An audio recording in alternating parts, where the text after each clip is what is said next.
నేను నిన్నేమన్నా బలవంతంగా పెళ్లి చేసుకున్నానా? లేదు, నేనే బెదిరించి పెళ్లి చేసుకున్నా. ఏమని బెదిరించా?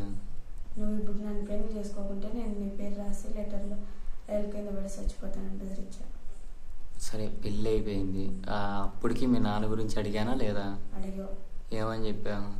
మా నాన్న అడగాల్సిన అవసరం లేదు, వాళ్ళు అడిగినా అడగకపోయినా నేను చేసుకుంటానని చెప్పాను. చెప్పావు. సరే, పెళ్ళి అయిపోయింది. కాపురం చేసేటప్పుడైనా ఓ సంవత్సరం ఆగుదామని అని అన్నానా లేదా? అన్నావు. దానికి ఏమన్నా? నేనే వద్దని చెప్పి బలవంతంగా చేసుకున్నాం కాపురం. బెదిరించేవా అది? అప్పుడు కూడా బెదిరించా. ఏమని బెదిరించా? ఇప్పుడు నన్ను కాపురం చేయకోకుంటే నాతో నేను రైలు కింద పడి చచ్చిపోతాను బెదిరించా. బెదిరించావుగా? బెదిరించా. ఇంత చేసి కోర్టులో నాకు ఎట్లా చెప్పా బలవంతంగా చేసుకున్నాడని? మా నాన్న బెదిరించాడు కాబట్టి. ఆయన ఏమని బెదిరించాడు? నువ్వు ఇప్పుడు వాళ్ళ పెళ్లి చేసుకున్నావని ప్రేమించి అట్లకి చెప్పావనుకో, నేను వాళ్ళని కనుక కలిసి చంపేస్తాను అని బెదిరించి చెప్పాడు. ఇట్లా అంటే ఆయన బెదిరించబట్టి నువ్వు చెప్పావు, నీ అంతా నువ్వు చెప్పలేదు. నువ్వైతే ప్రేమించావు. ప్రేమించా. నువ్వు ప్రేమించి ప్రపోజ్ చేసినప్పుడు నేనేం చెప్పావు? ఒక సంవత్సరం ఆగుదాం అన్నానా లేదా? అన్నావు. అదే అప్పుడే ఒక సంవత్సరం ఆగుంటే ఇంత తలనొప్పి వచ్చేదా? లేదు. నీ వల్ల 119 రోజులు నేను జైల్లో ఉండేవాడినా? లేదు. దీనికి అంతటి కారణం నువ్వేగా. నేనే.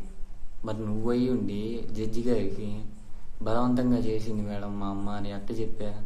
మా నాన్న వాళ్ళు బెదిరించారు కాబట్టి నేను అట్లా చెప్పాను. చచ్చేవాళ్ళమ్మా, చంపితే చచ్చేవాళ్ళం, అందరం కలిసి చచ్చేవాళ్ళం. వాడు బెదిరించాడని నువ్వు చెప్పావు.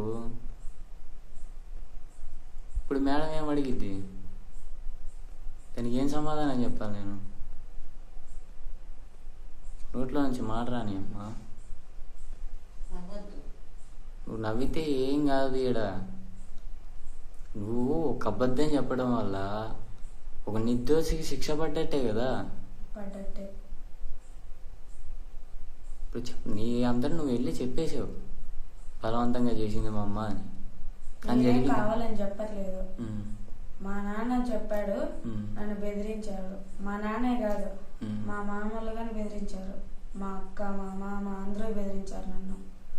బెదిరించే నన్ను తీసుకొని పోయి కోర్టు కాడ చొప్పించినారు. అట్లా అబద్ధము. నేనేం కావాలని చెప్పలేదు.